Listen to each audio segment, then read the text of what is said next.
Biz biliklər arasında keçdik ki, ən üstün bilik hesab olunur. Yəni insanın özü haqqında məlumatlı olması, özünə bir strategiya müəyyənləşdirməsi metakognitiv bilikdir. Ümumiyyətlə metakognitiv sözünün mənası koqnitiv idrak deməkdir.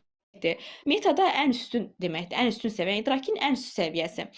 Və insanın öz fəaliyyəti, idraki barədə məlumatlı olması ilə metakognitiv bacarıq hesab olunur.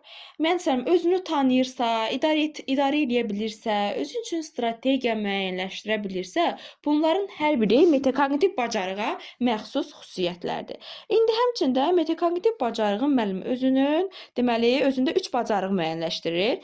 3 bacarığı var. Deməli, bunlar hansılardır? Bunlar özünü monitorinqdir. Birinci budur. İkinci özünü tənzimləmədir. Üçüncü də özünü qiymətləndirmə. Baxın, ancaq özünü monitorinq, özünü tənzimləmə və özünü qiymətləndirmə. Çox sadə bir mövzudur, çox sadə və rahat. Məsələn, bunlar bir-birilə adı yaxın olsa, bir-birindən əlaqəli olsa da, amma fərqli-fərqli mahiyyətləri var. Baxın, özünü monitorinqdə nədir? Monitorinq sözünün mənası nədir? Sizə belə bir sual verim mənimlə. Monitorinq deyəndə nə başa düşürsünüz? Öyrənmə. Yəni yoxlamada elə bir ki, nəyəsə yoxlamaq. Öyrənmədir. İzləmə, müşahidə, izləmək, fəaliyyətini monitorinq edirsən, izləyirsən, müşahidə edirsən. Bunun nəticəsində də özün haqqında məlumatlı olursan. Deməli və özünün monitorinqin də özünün xüsusiyyətləri var. Hansılarıdır? Müşahidədir, agah olmaqdır və raydır. Müşahidə odur ki, biz müşahidə nəticəsində məlumat toplayırıq. Müşahidə edirik, özümüz haqqında, özümüzü müşahidə edirik, özümüzün fəaliyyətimiz haqqında, işimiz haqqında olsun, idraki fəaliyyətimiz haqqında məlumat toplayırıq. Bu oldu müşahidə. Və müşahidə nəticəsində biz agah oluruq ki, nələrdə çətinliyimiz var, nəyə yaxşı bilirik, nəyə yaxşı bilmirik. Bu artıq agah olmamızdır. Yəni artıq məlumatlı oluruq, bir növ belə deyim. Agah oluruq. Amma hələ ki heç bir iş görmürük, icra iş tətbiq eləmirik. Sadəcə olaraq əlimizdə material olur, toplayırıq, müşahidə elədik. Müşahidə nəticəsində məlumatı topladıq, əlimizdə agah olduq ki, nəyi bilirik, nəyi bilmirik, zəif tərəflərimiz nədir? Bunlardan məlumatlı olduq, bu oldu bizim agah olmağımız. Sonra rəy məsələsi addımı var. Rəy isə, məsələn, müəllim olsun, şagird yoldaşlarımız olsun, mənim haqqımda rəy verməsini istəyirəm. Misal üçün, elə şeylər var ki, mən özüm onları görə bilmirəm. Amma ətrafımızdakı insanlar o çatışmamazlığı görə bilir. Misal üçün, kənardan biri deyir ki, Günay müəllimə, danışarkən çox, misal üçün deyək, çox tez-tez danışmayın. Bu kənardakının sizə verdiyi rəydir. Və yaxud da ki, deyir ki, Ülvi müəllim, siz danışarkən çox hərəkətdə olursunuz, hərəkət edirsiniz, əl-qol hərəkətlərindən istifadə edirsiniz, jest mimikadan istifadə edirsiniz. Bu da kənardakının sizə verdiyi rəydir. Və bu rəydə siz artıq çatışmamazlığınızı, yəni kənardan görülənləri bilirsiniz. Özünüz bilmirsiniz özünüz haqqında, amma istər müəllim olsun, bu rəy isə yazılı da verə bilərlər, şifahi də verə bilərlər. Yəni yazılı rəy və yaxud da şifahi rəy. Bu oldu özünün monitorinq hissəsi. Və həmçində özünün monitorinqdə sadəcə müşahidə var, uşaq özünü çərçivəyə salmağa çalışmır. Sadəcə müşahidə edir, agah olur və rəy alır kənardan, ətraf aləmdən. Sonra var özünü tənzimləmə.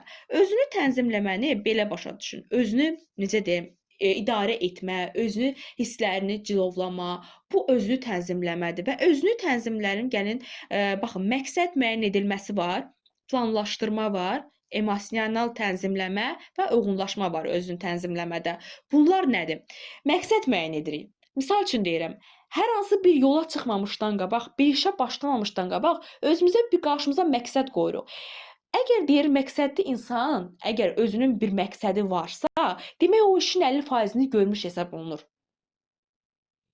Məqsədsiz insan yola çıxırsa, bilməyəcək də hardan neynəsin. Onun heç bir məqsədi yoxdur. Amma məqsədli insan artıq deyir, həmin yolun artıq 50%-ni qət eləmiş hesab olunur. Misal üçün, bu dərsə qoşulanların hər birinin özünün məqsədi var. Sertifikasiyaya hazırlaşan müəllimlərin məqsədi odur ki, məsələn, eləsi var deyir, imtahandan keçim bəsdir. Eləsi deyir ki, yox, mən 35%-yə düşməliyəm. Məqsəd qoyub qarşısına. Və yaxud da miqçilər var. Miqçilər deyirlər ki, mən yaşadığım əraziyə qəbul olmalıyam, qarşısına məqsəd qoyub. Bu onun məqsədidir. Və bu məqsədə çatmaqdan ötürü müəyyən planlar qurursunuz, planlama aparırsınız. planlaşdırırsınız. Məqsədə çatmaqdan ötürü.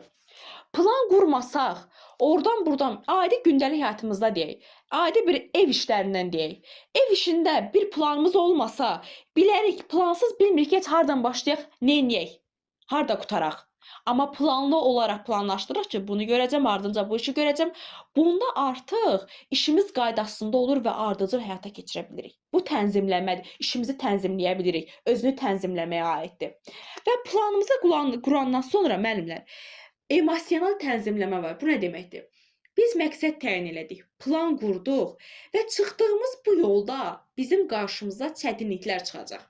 Bu çətinliklər bizim əsəblərimizi yoracaq, bizi özümüzdən çıxardacaq, bizi istər-istəməz motivasiyadan salmağa çalışacaq, uğursuzluqlar olacaq. Amma özünü tənzimləmə odur ki, siz bu uğursuzluğa düçar olmayacaqsınız.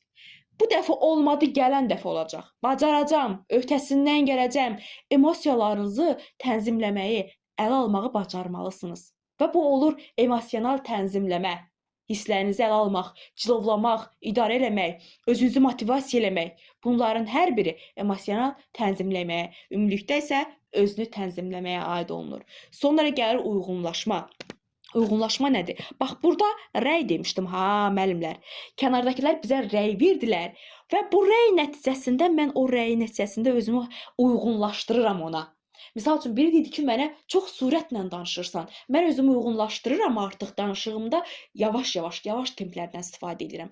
Və yaxud da mənə deyirlər ki, dərs danışanda yerində hərəkət edirsən, aşağı yuxarı quruq vurursan.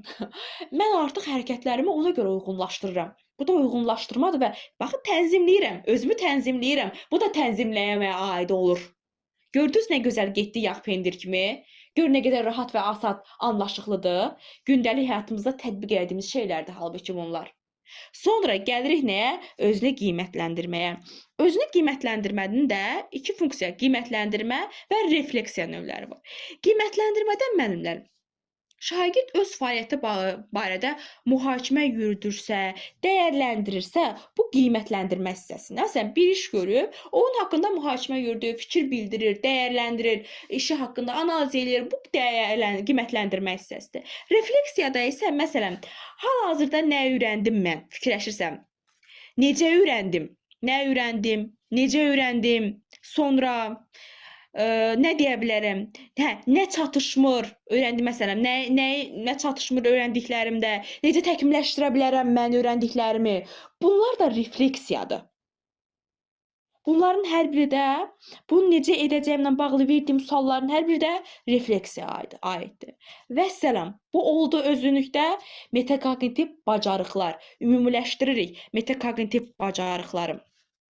Deməli, metakognitiv bacarıqlarda 3 dənə bacarıq oldu. Özünü monitorinq, özünü tənzimləmə, bir də özünü qiymətləndirmə. Bunları necə ümumiləşdiririk? Deməli, dedik ki, özünü monitorinqdə müşahidə var.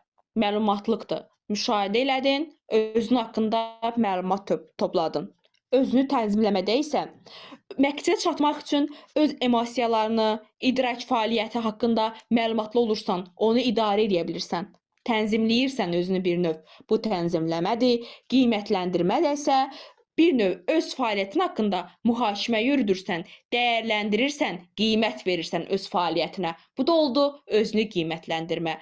Yəni, bu mövzumuz bu qədər asan və bəsit, sadədir. Kiminsə bu mövzu haqqında sualı var? Kimsə sual var mövzu haqqında? Xeyr, müəllimə. Aydın oldu mövzu hər birinizə. Bəli. Çox sağ olun. Aha, siz sağ olun müəllimlər. Deməli, mövzumuz bu qədər, dərsimiz bu qədər. Yəni, çox asan mövzudur. Həmin mövzunu Taimin kitabını göndərmişəm yeni 2026 və artıq öz PDF-imi də çalışacağam ki, 2026-ya uyğun yeni PDF tərtib eləyim. Yeni PDF-ni də tərtib eləyəcəm, inşallah sizə təqdim eləyəcəm. Hələ ki, Taimin yeni çıxmış kitabından oxuyarsınız. Metakognitiv bacarıqlar mövzusu bilik mövzusundan bir mövzu əvvəldədir. Həmin mövzu çünki boşluq, yəni yeni kitabla yeniləndi deyə həmin hissəni biz arada qoymuşuq. Ona görə birinci onu qabağa saldım. Bu qədər müəllimlər dərsimiz. İnşallah ki növbəti kimsə nəsə sualı olsa, testləri də göndərəcəm, əlavə testlər göndərəcəm. Bir də timing testindən işləyərsiniz. Sağ olun, gecəniz xeyrə.